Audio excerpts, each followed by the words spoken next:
हमारे व्यस्त जीवन में ईश्वर की आवाज। मनुष्य ईश्वर से संयुक्त होकर जीने के लिए बना है।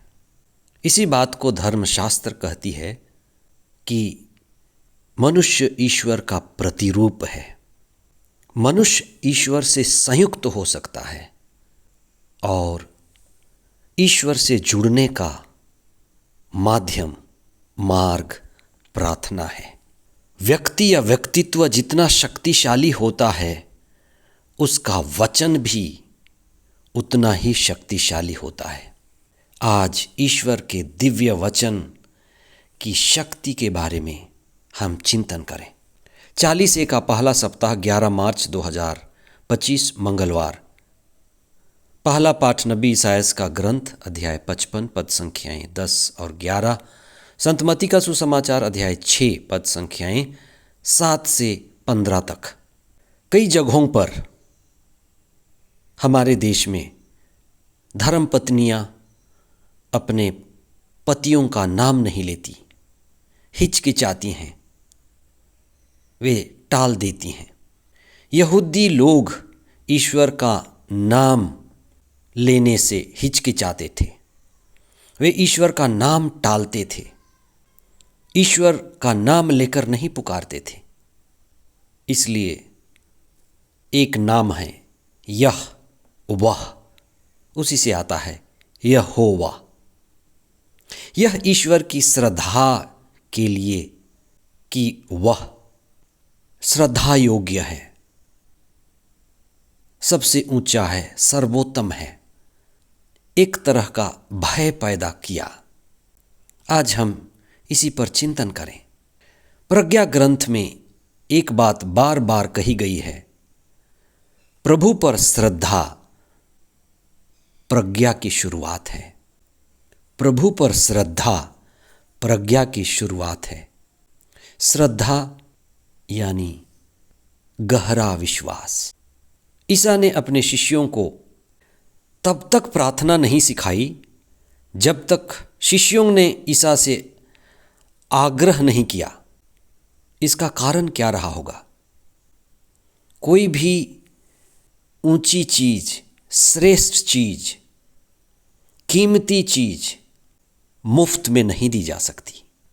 ईसा ने उनको इसलिए नहीं सिखाया क्योंकि जब वे जिम्मेदार नहीं होते, वफादार नहीं होते, ईमानदार नहीं होते, तो प्रार्थना सिखाने का उद्देश्य अधूरा रहता। जब व्यक्ति जागता है, जब व्यक्ति की चेतना जागती है, जब व्यक्ति स्वयं समझता है, तब उसके अंदर प्रार्थना की प्यास जागती है।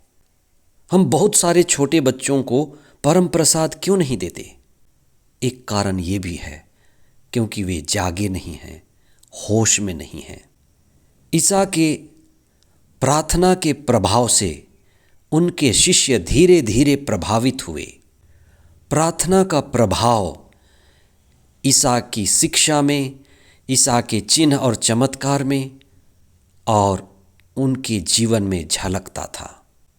उनके शिष्य ईसा के प्रार्थनामय जीवन को देखकर यह जान गए कि उनका जीवन, उनकी शक्ति, उनका सामर्थ्य और उनके ऊपर जो पवित्र आत्मा का अभिषेक वह प्रार्थना के प्रभाव से है।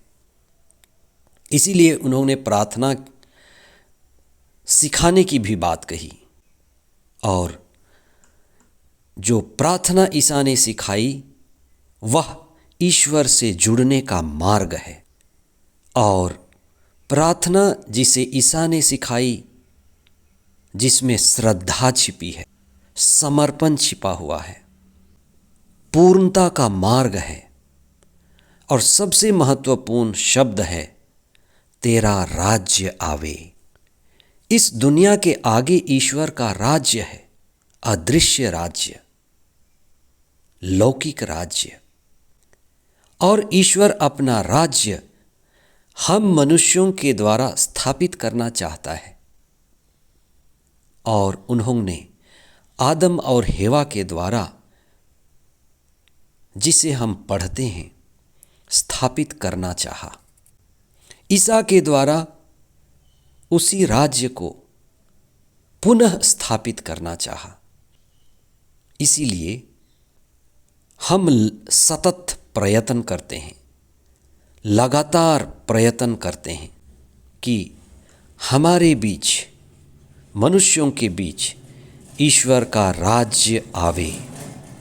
इसके लिए हमें प्रयत्न करना है, लगातार प्रार्थना करनी है और प्रार्थना के द्वारा हम ईश्वर से संयुक्त होते हैं और ईश्वर से संयुक्त होकर आध्यात्मिक जीवन की ऊंचाई प्राप्त करते हैं। इसलिए ईश्वर के दिव्य वचन के प्रभाव से हम आत्मा केंद्रित जी पाते हैं। इसलिए आज के पहले पाठ में जो वचन के सामर्थ्य, वचन की शक्ति, जिसमें हमारी मुक्ति और हमारी जीवन की पूर्णता छिपी हुई है, जिसे प्रभु यीशु ने हे पिता हमारी प्रार्थना के द्वारा अपने शिष्यों को शक्तिशाली बनाया। प्रार्थना हमें ईश्वर से जोड़ती है, आत्मा में हमें मजबूत करती है और ईश्वर के महान रहस्यों को हमारे जीवन में प्रकट करती है। इसलिए प्रतिदिन आप कुछ समय स्वयं के लिए निकालें, स्वयं से ईश्वर के साथ जुड़ें और आध्यात्मिक ऊर्जा और शक्ति प्राप्त करें। आमीन।